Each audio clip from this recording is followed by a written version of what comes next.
우리가 신앙생활 하면서 중요한 게 있습니다. 중요한 게 뭐냐면요.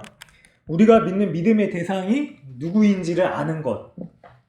그리고 우리가 누구인지를 아는 것입니다. 우리가 구하는 게요. 우리 믿음을 드러내 주기도 합니다. 그래서요. 우리가 믿는 것에 따라서 구하는 것이 달라지기도 합니다. 우리는 그리스도인이잖아요. 그리스도인은 무엇을 구하면서 살아야 되는 사람들일까요? 그리스도인이 성경에서 등장하는 게 사도행전 11장에 보면은 그 안디옥이라는 지역에서 처음으로 등장을 하게 됩니다. 그런데 안디옥에 있었던 그리스도인들이 어떤 사람들이었냐면요. 핍박과 박해가 있었고요. 그런데 그럼에도 불구하고 그리스도를 따르는 자들이었었습니다. 그들의 원함이 뭐였냐면요. 소망이 그리스도를 따라가겠습니다 라고 하는 소망이 있었고요. 사람들이 그런 사람들을 보고 저들이 그리스도인이다 라고 했다라는 것이죠. 한마디로 그들의 삶이 그리스도로만 설명될 수 있는 사람들이었었어요.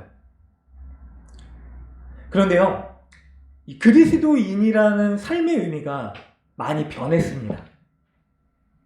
그리스도인이 구하는 것도 변했습니다.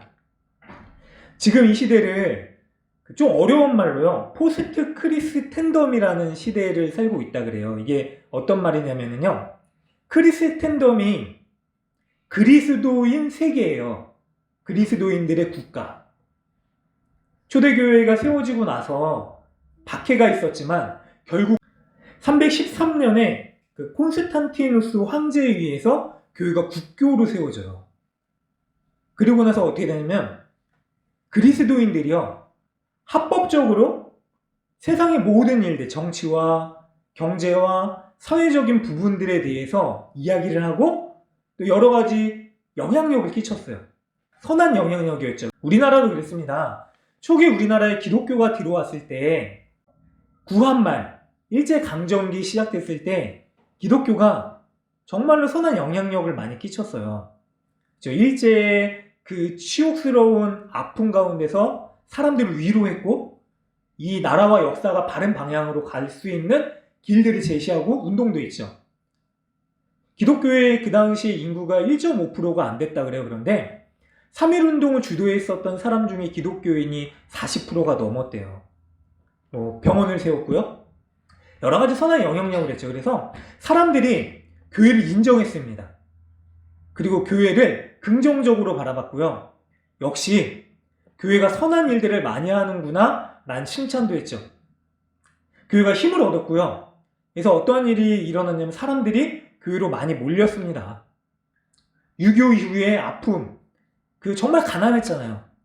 사람들에게 찾아가 나눔과 섬김, 사랑을 베풀었죠.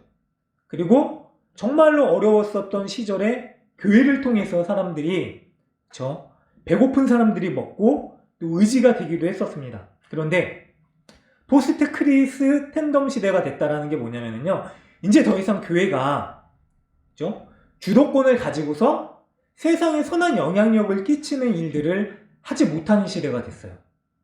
사람들이 기독교를요 소외하기 시작했고요, 심지어는 비판하고 비방하기 시작했습니다. 그러면은 이런 시대에 우리는 그리스도인으로서 무엇을 구하고 그리스도인으로서 무엇을 보여주며 살아야 될까요? 이런 질문을 우리가 좀 해봐야 됩니다. 사실 이 포스트 크리스텐덤 시대에는요 이런 말이 좀 유행을 했었죠. 고지론이라는 말이 있는데 뭐냐면 기독교인들이 잘 돼서 그리고 높은 자리에 올라가거나 또 물질적으로 풍요함을 누려서 많은 사람들에게 귀감이 되는 은혜를 나눠줘야 된다라고 하는 삶의 모습을 보여줬습니다. 그런데 지금은 그렇지 못해요. 지금은요 초대교회 시절로 돌아가서요 정말로 그리스도인들이 그리스도인이라고 불렸었던 그 시절로 다시 돌아가서 어려움이 있지만 아픔이 있지만 세상은 우리를 멸시하고 그리고 박해하는 것 같지만 그러나 더욱더 종으로서의 섬김으로 살아가는 모습을 보여줘야 되고요.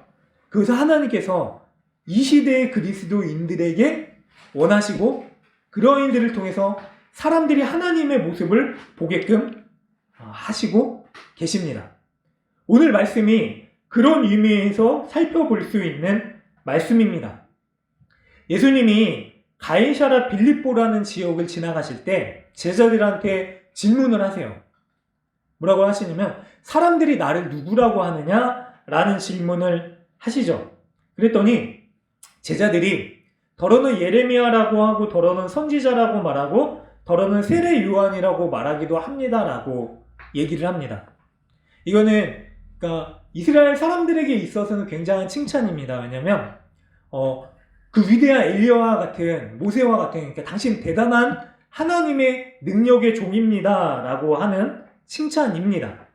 그런데 예수님이요 이 칭찬에 만족하지 않으셨는지 베드로한테 다시 물어보세요. 그러면 너희들은 나를 누구라고 하느냐? 베드로가 대답을 하죠. 뭐라고 얘기를 하냐면 16장 16절을 우리 한번 같이 읽어볼까요? 같이 읽겠습니다. 하나 둘 셋. 베드로가 대답하여 이르되 주는 그리스도시요 살아계신 하나님의 아들이십니다. 네. 그리고 이 대답을 듣고요 예수님이 베드로를 칭찬하세요. 바요나 시몬아 내가 복이 있다. 그리고 이를 내게 알게 하신 이는 혈육이 아니고 하늘에 계신 아버지신데 내가 이 반석 위에 내 교회를 세우겠다. 음부의 권세가 이기지 못할 것이다 라고 말씀을 하세요. 그러면서 또 천국의 열쇠도 줄 것이라 내가 땅에서 무엇이든지 매면 매일 것이고 또 하늘에서 매일 것이고 내가 땅에서 무엇이든지 풀면 하늘에서도 풀리리라 라고 하는 칭찬을 하세요. 그런데 이 고백이 우리가 어떻게 받아들이고 그리고 어떻게 이 고백을 따르느냐에 따라서요 우리의 신앙의 모습이 완전하게 달라질 수가 있습니다. 천주교와 기독교의 가장 큰 차이점이 여기서 나오게 되는데요. 뭐냐면은 천주교는 이 반석 위에 내 교회를 세우겠다라고 하신 이 말씀을 가지고요. 그렇죠? 베드로가 열쇠를 가졌다. 죄를 사하여 줄 수 있는 열쇠다. 라고 하는 것을 주장하면서 베드로의 후계자로 교황을 세웁니다. 그리고 교황의 권위를 절대적으로 높이죠. 또 베드로에게 천국의 열쇠를 주겠다라고 하신 말씀을 어떻게 오해하냐면요. 베드로가 구원의 문제까지 결정짓는다라고 주장을 합니다. 자, 심지어는 어떤 일이 일어나냐면요. 카톨릭의 총본산이 바티칸에 있어요. 근데 거기에 성 베드로 성당이 있습니다. 4세기쯤에 세워졌는데 이 성당이 어떻게 세워졌냐면은 반석 위에 교회를 세우겠다라고 하셨잖아요. 반석이 돌이잖아요. 그러면은 어떤 게 연상되세요 혹시? 베드로의 무덤 위에다가 성당을 세워요. 이 사람들이 문자 그대로 이 이루어지는 것들을 가지고서 신앙의 대상으로 고백으로 삼았던 거죠. 베드로를 이어서요 교황들이 계속 세워지는데 이 교황들이 다 그렇죠 죄사하는 권한을 가지게 됐어요. 그런데요 사실 예수님께서 말씀하신 거는 이러한 의도가 아닙니다. 예수님이 이 반석 위에 교회를 세우겠다라고 하신 게 뭐냐면요. 베드로가 믿는 이 신앙의 고백 위에 교회를 세우겠다라고 하신 거예요. 베드로의 믿음의 고백, 이게 뭐죠? 주는 그리스도시요 살아계신 하나님의 아들이십니다 라고 하는 신앙의 고백. 제가 처음에 실수로 신앙 고백을 넘어갈 뻔했잖아요. 근데 개신교 중에 우리 장로교회는 신앙 고백을 해요. 우리의 믿음의 대상이 누구인가? 우리가 무엇을 믿고 있는가? 그 대상이 누구죠? 예수 그리스도가 나의 구원자이십니다 라고 하는 고백. 그리고 사실 반석은 예수님이세요. 고린도전서 10장에 보면은요. 영적인 반석에서 나오는 물을 마셨다. 이 반석이 그리스도시다. 그러니까 예수님을 주로 믿는 사람들 고백이 바로 교회가 된 거예요. 권세도 마찬가지입니다. 권세 하늘의 문을 열고 죄사하는 권세 하늘에서 땅에서 매면은 하늘에서 매일 것이고 이런 권세를 주셨는데 사실 이거는요. 복음을 전할 수 있는 권세를 주신 거예요. 모든 제자들에게 다. 그거를 의미하는 것입니다. 어쨌거나 베드로가 이런 대단한 신앙 고백을 하잖아요. 그러니까 예수님이 칭찬을 하신 거예요. 야, 대단하다 베드로. 그거를 고백하게 하신 이는 하나님이시다. 너의 믿음의 고백 위에 내가 교회를 세울 것이다 라고 말씀을 하십니다. 그런데 예수님이 이 고백을 한 다음에, 베드로가 이 고백을 한 다음에 무슨 말씀을 하시냐면요, 그런데 내가, 그쵸? 고난을 받을 것이고 죽임을 당할 것이고 3일 만에 다시 살아날 것이다 라고 하는 고난과 그리고 순환, 죽음을 예고하십니다. 그런데 분위기가 갑자기 바뀌는 게 뭐냐면요, 베드로가 갑자기 예수님을 붙들고서 항변하는 내용들이 나와요. 예수님이 갑자기 고난을 얘기하시고 나 죽을 것이다 라고 얘기를 하시니까 베드로가 예수님을 붙들고 따지듯 묻는 거예요. 항변하다는 게 막 꾸짖는 거예요. 예수님은 막 꾸짖으면서 아니 주님 말도 안 되는 소리 하지 마십시오. 예수님 막 혼내는 거죠. 그런 예수님이 죽는다니요. 우리의 왕이 되셔야죠. 사실 신약 성경을 보면은요, 이러한 대화의 내용이 어디 뒤에 나오냐면요, 오병이어의 기적 뒤에 나오게 됩니다. 오병이어의 기적이 어떠한 기적이었죠? 사람들이 결정적으로 예수님을 붙들어서 그들의 왕으로 세우려고 했었던 기적입니다. 뭐냐면 사람들이 바라고 소망했었던 게, 가장 시급했었던 게 먹는 거였거든요. 생명을 유지하는 것. 이제 예수가 왕이 되면은 우리의 이 육체적인 생명을 연장할 수 있을 것이고 우리의 왕국과 다시 잃어버렸었던 옛 다윗의 왕권과 영광을 회복할 것이다. 사람들이 예수님을 붙들려고 하니까 예수님이 그 자리를 떠나세요. 그리고 제자들한테 물어보시는 거죠. 그런데 베드로가요, 예수님이 죽으신다라고 하시니까 예수님을 막 혼내면서 절대로 그러한 일이 있어서는 안 됩니다라고 합니다. 근데 예수님이요, 더 놀라운 거는 베드로가 이런 말을 하자마자 예수님 칭찬하셨잖아요. 뭐라고 말씀을 하시냐면 뒤에 보니까 사탄아 내 뒤로 물러가라. 너는 나를 넘어지게 하는 자로다.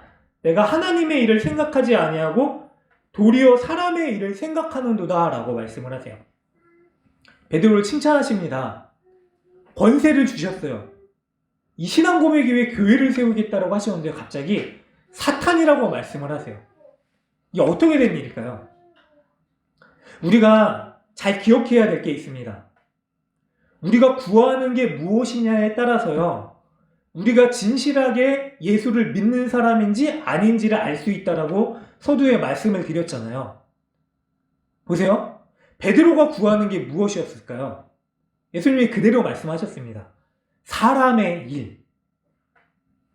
제자들이요, 예수님이 고난예고, 순환예고를 3번이나 말씀을 하세요. 그런데 제자들이 다 이 고난예고, 순환예고를 귀담아 듣지 않고 자기들이 뭘 얘기하냐면요, 누가 더 높아지느냐, 누가 더 영광스러운 주의 왼편과 오른편의 자리에 앉게 되는가를 얘기를 해요. 서로 다투죠. 서로 높아지겠다라고 싸워요. 그런데 이게 사람의 일이다 라고 예수님이 말씀을 하시는 거예요. 사람의 일은요, 사탄의 마음은요, 우리가 높아지는 겁니다. 하나님의 일을 생각하지 아니하고 우리가 높아지는 거예요.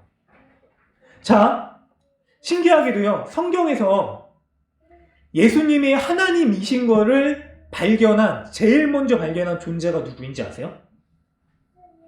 하나님은 당연히 알고 계셨죠. 그런데 귀신들이, 사탄이 예수님이 하나님이시다라는 사실을 제일 먼저 발견을 해요. 자, 예수님이 하나님이시다는 사실을 발견한 사탄이 예수님을 시험합니다. 시험할 때 어떤 일이 있었냐면요, 그렇죠? 마귀가 얘기를 해요. 예수님을 광야를 끌고 와서 40일을 금식해서 줄이신 후에 얘기하시는 게 뭐냐면은, 네가 하나님의 아들이거든 명하여 이 돌을 떡으로 만들어서 먹어라. 네가 하나님의 아들이거든 높은 데서 뛰어내려라. 그럼 천사가 너를 떨어지지 않게 할 것이다. 그리고 너가 나한테 경배하면 이 세상의 것들을 다 주겠다. 영광을 주겠다라고 얘기를 하죠. 근데 이게 시험이래요. 근데 사실 이 말을 가만히 생각해 보면은요, 이거는 시험이 아닙니다. 왜냐면은 예수님은요, 40일 금식이 끝난 후에 먹으셔도 될 때에 사탄이 찾아와서 먹으라고 하는 요구를 하죠. 그런데 이 먹으라고 하는 요구가 뭐냐면요, 그거죠. 당신이 하나님의 아들이거든. 그런데 예수님은요, 하나님의 아들이시잖아요. 하나님이시잖아요. 그럼 사탄한테요, 당연하게 하나님이신 거를 보여줄 수 있는 분이십니다. 저 같으면 그럴 것 같아요. 당신이 하나님의 사람입니까?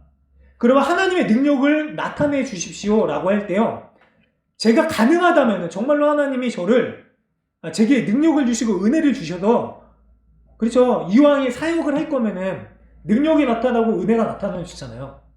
당시 하나님의 사람 맞습니까? 라고 물어봤을 때 하나님이 능력을 주셨으면 저는 그 능력을 가지고서요, 하나님이 저를 세우신 것을 보여주려고 했을 것입니다.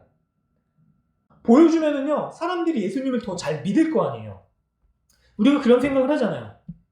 사도행전 16장에 보면은요, 어떠한 일이 있었냐면, 바울이 길을 가는데 갑자기 귀신 들린 한 사람이, 저 사람은 하나님의 위대한 종이다, 하나님의 사람이다 라고 얘기를 해요. 점치는 종이었거든요.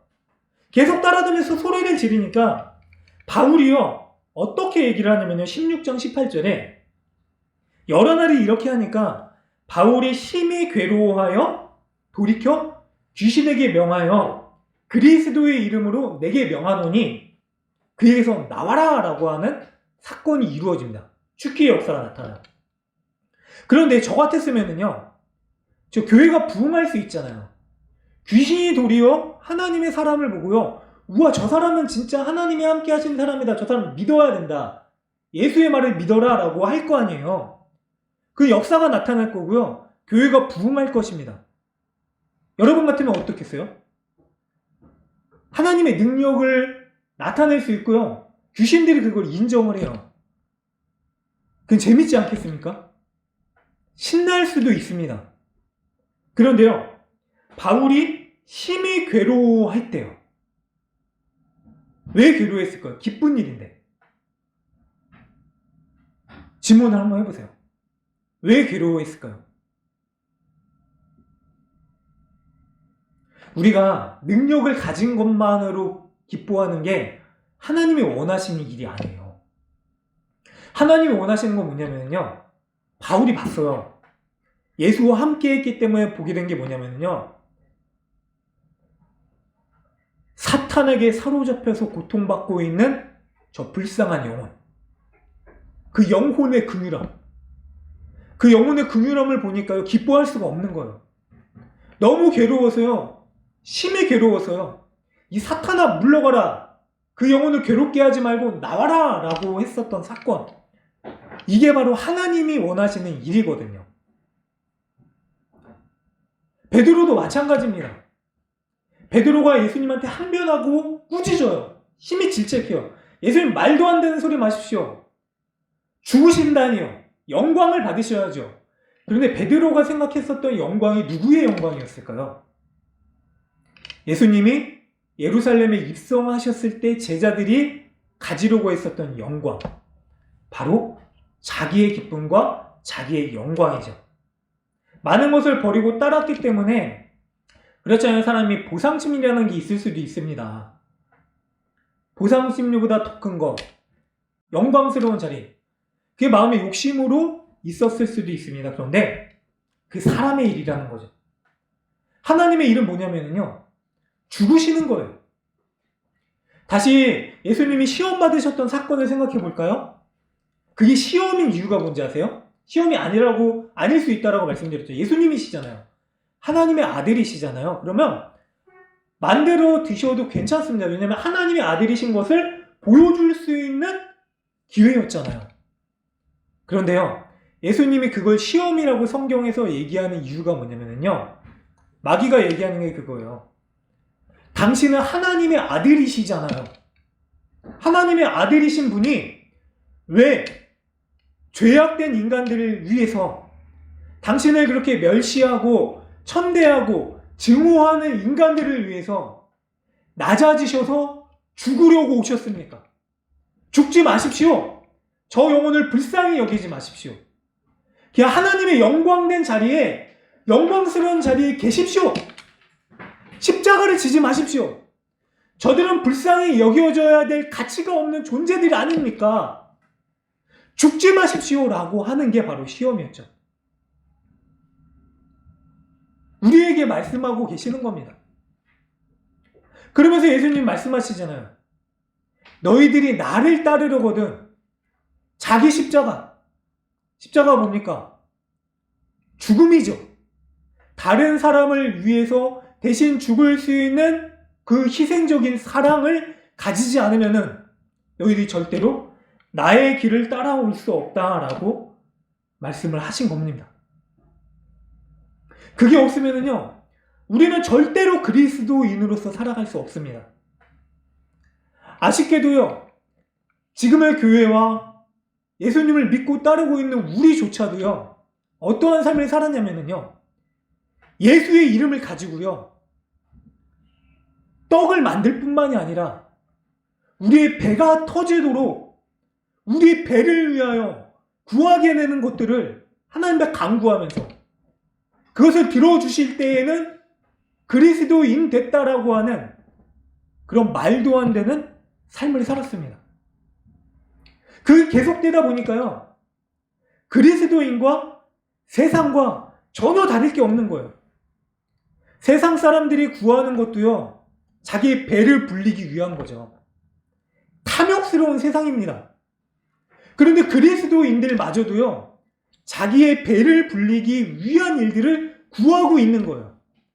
그리고 그걸 얻었다라고 자랑하고 기뻐하고 영광스러워하고 있는 모습을 보니까요, 사람들이 더 이상 교회가 아니구나. 심지어는 세상이 교회를 염려하고 걱정하고 있는 시대를 살고 있는 것이죠.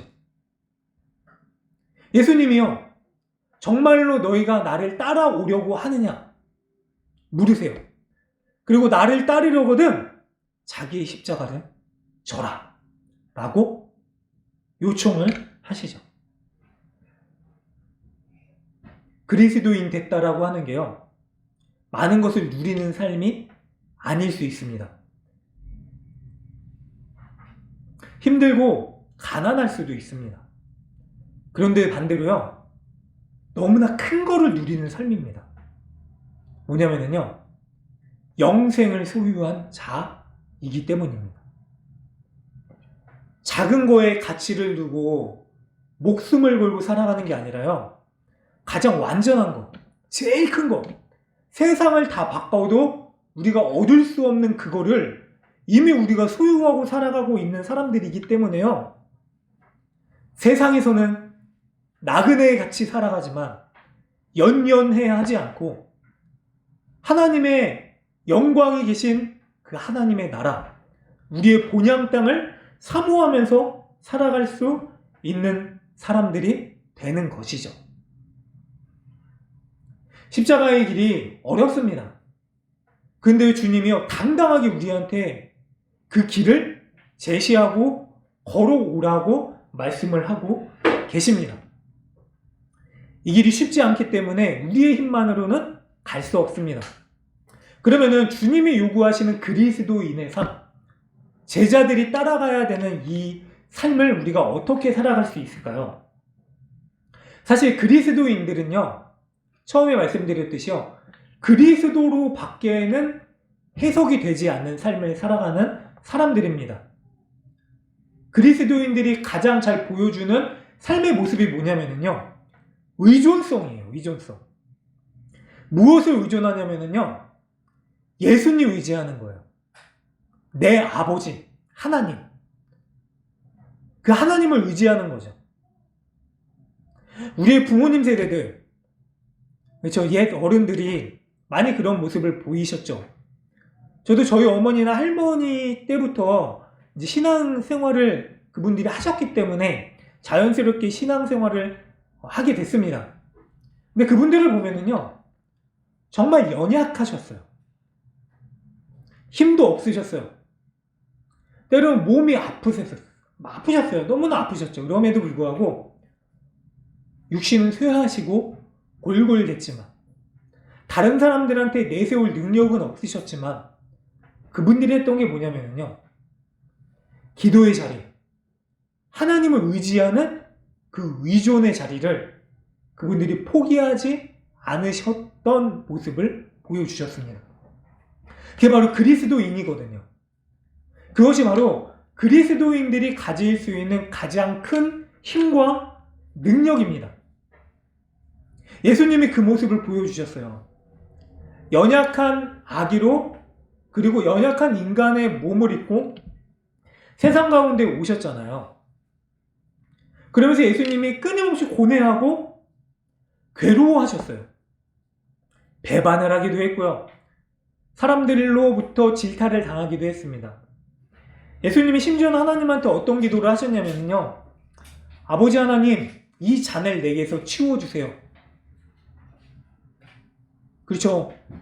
눈물과 모든 물이 피가 되도록 하나님한테 간구하시죠. 그런데 결정적으로는 저희 원대로 마시고 아버지의 뜻대로 하시옵소서라고 얘기를 하세요. 말씀을 하시죠. 어떻게 그러실 수 있을까요? 예수님의 삶을 보면은요, 의존적이셨어요. 하나님을 의지하셨고요. 그래서 날마다 간구하셨고요. 또 성령님과 함께 하셨습니다. 시험 당할 때에도 성령께서 예수를 이끌어 가셨고요. 태어나셨을 때뿐만이 아니라 자라실 때에도, 십자가에 죽으실 때에도, 고난당하실 때도, 심지어는 숨을 거두실 때에도, 부활하셨을 때에도요. 예수의 영인 성령이 예수와 함께 하셨고요. 예수의 영인 성령을 힘입어서 예수님은요. 아버지를 의지하는 삶을 우리에게 보여주셨습니다. 그리고 우리도 마찬가지입니다. 우리가 절대로 걸어갈 수 없는 십자가의 길 그리스도인의 삶을 우리가 어떻게 살아갈 수 있냐면요. 예수님이 약속하셨잖아요. 다시 살아나신 후 아버지 하나님 우편에서 우리를 위해서 간구하시겠다라고 하실 때 예수의 영을 우리에게 보내주셔서 우리가 낙심하지 아니하고 모든 괴로움과 근심 가운데 자포자기하지 않고 포기하지 않을 수 있도록, 심지어는 우리가 말할 수 없을 때 탄식으로 우리를 위하여 간구하시는 성령을 보내주겠다라고 약속을 하셨습니다. 그 성령을 의지해서요, 예수를 따라갈 수 있는 것이죠. 그래서요, 그리스도인은요, 의존적인 삶을 살아가는 사람들입니다. 그리고 그렇게 성령을 의지해서요, 예수와 함께 있듯이 예수와 같이 살아가는 사람들입니다. 사도들이요, 제자들이죠. 제자들이 예수님한테 바랄 수 없는 거를 요구를 했어요. 주의 우편에 하나는 좌편에 앉게 해주세요. 심지어는 예수님의 가장 사랑하셨다라고 얘기했었던 야고보와 요한이 예수님 3번째 순환 예고를 하셨을 때에도 그걸 요구하죠. 부모님도 찾아옵니다. 제자들이 이걸 듣고 싸워요. 그 자리는 우리의 자리다. 막 다투죠. 예수님 뭐라고 말씀을 하시냐면요, 너희는 너희가 구하는 것을 알지 못하는도다 라고 얘기를 하세요. 그런데 아버지께서 할만하시거든 그것을 하나님께서 원하시는 자들에게 줄 것이다. 그런데 정말로 예수님께서 말씀하셨던 대로요, 야고보와 요한, 그들이 예수께서 마신 십자가의 잔을 마시게 됩니다. 순교의 잔이죠. 요한은 그렇죠, 기름 가마속에 튀겨짐을 면하고 마지막까지 예수만 의지한 채 밤모섬에서 유배되며 예수께서 주시는 말씀을 기록해 갑니다. 그러나 야고보는요, 순교당하죠. 목베음을 당해서 죽습니다. 바돌로메는요, 장작불 위에 태워 죽임을 당했습니다. 안드레는 십자가에 매어 죽임을 당했고요. 의심 많았었던 도마는 인도에서 비참한 죽임을 당했다고 해요. 심지어는 가란 유다 대신에 저 다시 세워진 13번째 제자가 됐었던 마띠아도 참수형을 당해서 죽고요. 바울도 순교를 당했다라고 얘기를 해요. 그리스도인들이 다 어떻게 됐냐면요. 최초의 그리스도인들이 다 예수처럼 죽임을 당했어요. 예수님이 그걸 요구하셨거든요. 도망갔던 제자들이요. 그 삶을 살았어요. 정말로. 그런데요. 우리가 생각해보면은 자칫 이런 생각을 할 수밖에 없어요. 사람이 죽었으면 모든 게 다 끝난 거잖아요. 모든 게 다, 그렇죠. 실패한 거예요. 그런데 그들이 죽고요. 1세대 그리스도인들이 그렇게 처참한 죽임을 당하고 나서 이 그리스도인들이 죽으면서 뭐라고 얘기를 하냐면요. 자녀들에게, 다음 세대들에게 얘들아, 너 예수 믿어라. 내가 이렇게 죽어도 너도 예수 믿어야 된다. 너희들도 그리스도인이 되어서 십자가의 길을 가야 된다. 라고 그리스도를 전했고 그들에게 그리스도를 따르게 하는 삶을 살게끔 했습니다.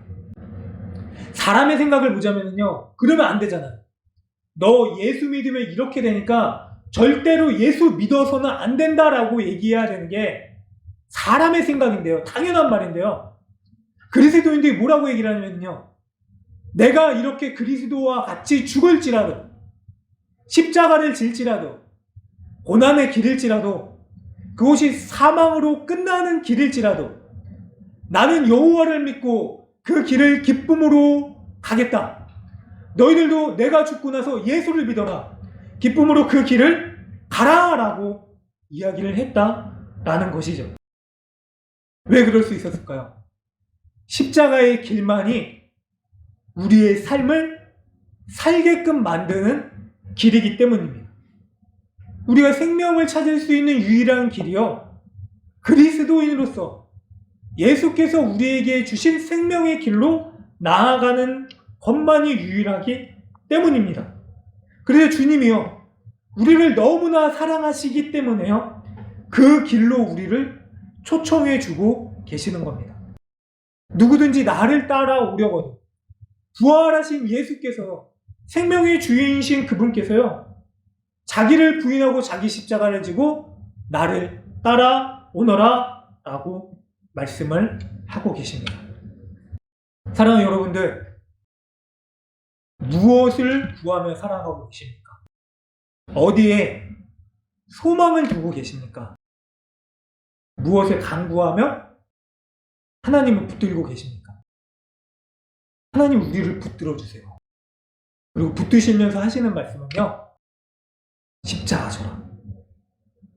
그 길이 낮아지는 길이고 고난이 있는 길이더라도 그 길만이 생명의 길이고 그 길만이 살 수 있는 길이다 라고 생명의 길로 우리를 초청하고 계십니다. 저 여러분들이요. 그리스도인으로서 마땅히 구해야 될 그 길을 구하시길 바랍니다. 그 길로 나아갈 수 있는 힘은요. 예수께서 우리에게 보내주신 성령을 의지하며 걸어갈 수 있습니다. 주님을 더욱 의존하시고요. 주의 길을 더욱 따라가기 힘쓰시길 그렇게 고백하며 살아가는 저와 여러분 되시길 간절히 소망합니다.